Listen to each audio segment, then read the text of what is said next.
السلام عليكم ورحمة الله.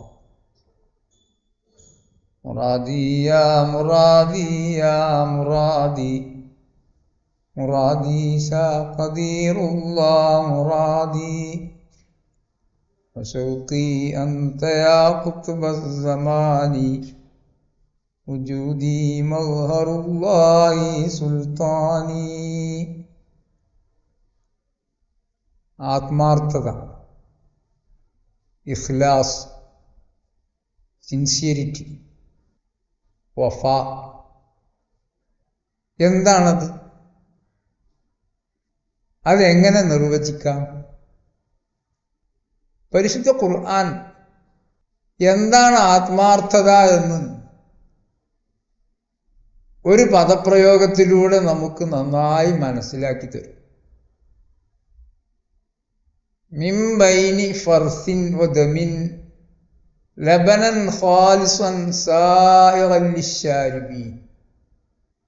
ചാണകം, രക്തം, കരൾ, രക്തം കട്ട പിടിച്ചതാണ്. പശു, ഒട്ടകം, ആട് തുടങ്ങിയ ജീവികളിൽ നിന്ന് പാൽ ഉത്ഭവിക്കുന്ന സ്ഥലം ചാണകത്തിൻ്റെയും രക്തത്തിൻ്റെയും ഇടയിൽ നിന്നാണ്.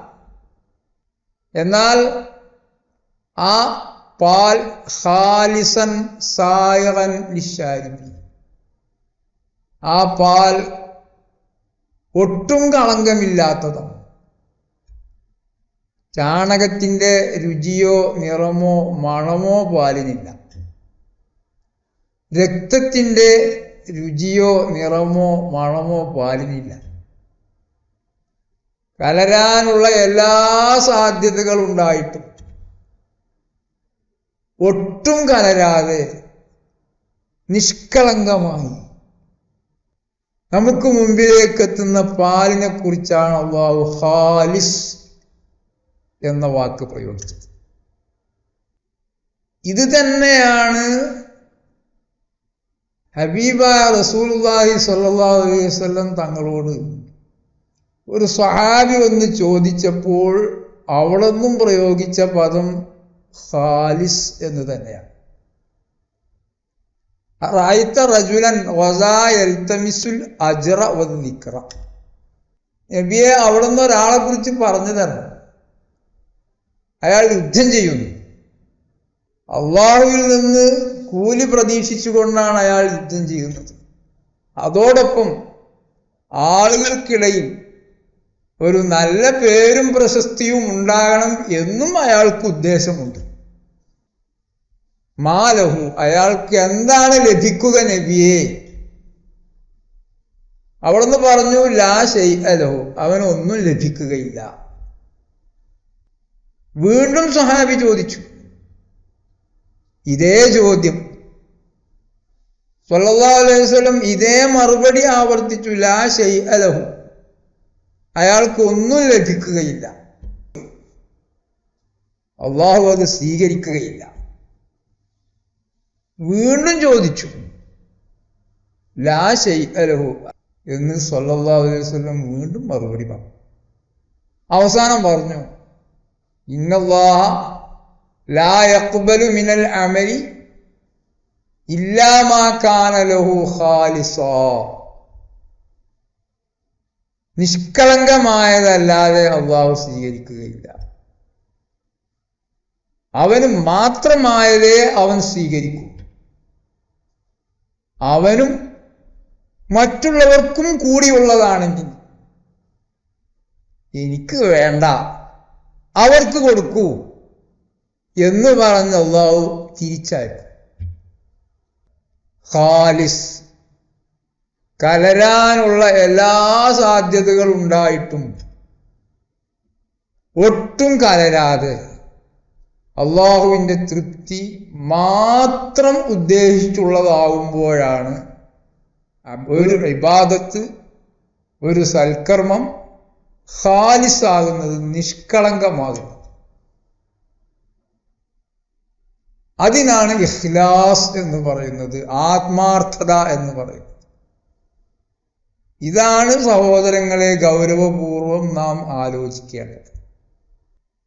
ഇങ്ങനെയെങ്കിൽ നമ്മുടെ ആരാധനകളിൽ എന്തൊക്കെ എപ്പോഴൊക്കെ കലർന്നിട്ടുണ്ടാകാം, കലരാനുള്ള സാധ്യത വളരെ കൂടുതൽ. മഹാന്മാരായ ഔലിയാക്കൾ ഒരു പ്രസ്താവന, ഒരു തീരുമാനം പറഞ്ഞു തന്നിട്ടുണ്ട്. ജനങ്ങളിൽ നിന്ന് വല്ലതും പ്രതീക്ഷിക്കുകയോ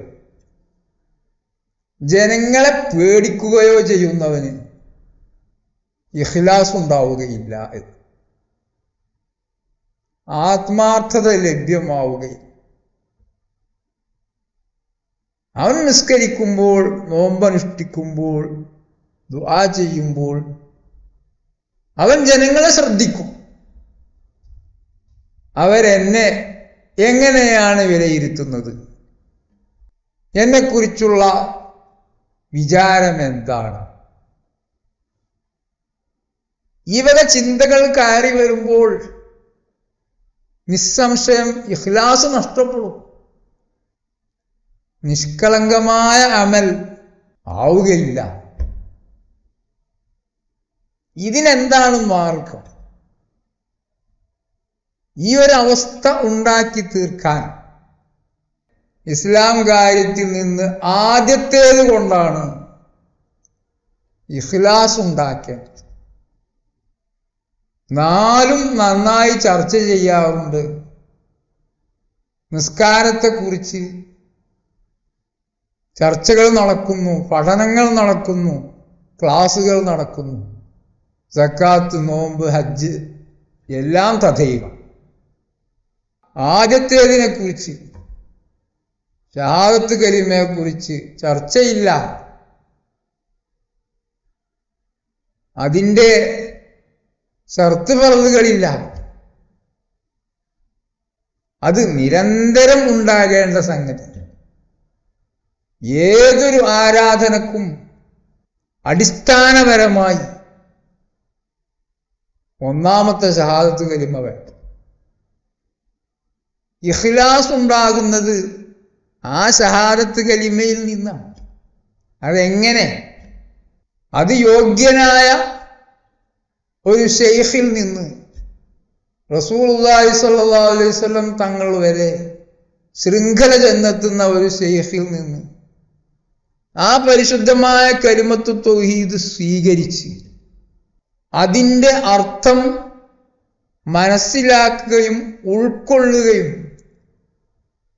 ആ അർത്ഥം അനുഭവവേദ്യമാവുകയും ചെയ്യുമ്പോൾ അപ്പോഴാണ് ഒരാളുടെ ആരാധനയിൽ ഇഖ്ലാസ് ഉണ്ടാകുന്നത്. അതെങ്ങനെയെന്ന് നമുക്ക് ഇൻഷാ അല്ലാഹ് പിന്നീട് വിവരിക്കാം. ആ ശൈഖാണ് ബഹുമാനപ്പെട്ട നായിബ് ഖുത്ബുസ്സമാൻ ഷെയ്ഖ് നിസാമുദ്ദീൻ സുൽത്താൻ ഷാ ഖാദിരി ചിശ്തി. വന്ദരായ ഖുത്ബുസ്സമാൻ ഷെയ്ഖുന ഷെയ്ഖ് യൂസുഫ് സുൽത്താൻ ഷാ ഖാദിരി ചിശ്തി മഹാനവർകളുടെ പൊന്നോമന പുത്രനും മഹാനവർകളുടെ പകരക്കാരനുമായ ബഹുമാനപ്പെട്ട നായിബ് ഖുത്ബുസ്സമാൻ ഷെയ്ഖ് നിസാമുദ്ദീൻ സുൽത്താൻ ഷാ ഖാദിരി ചിശ്തി ആലുവ ജീലാനി ശരീഫ് മഹാനവർകളെ സമീപിച്ചാൽ എങ്ങനെയാണ് ഷഹാദത്ത് കലിമ, അതിൻ്റെ പ്രവർത്തനം എങ്ങനെ,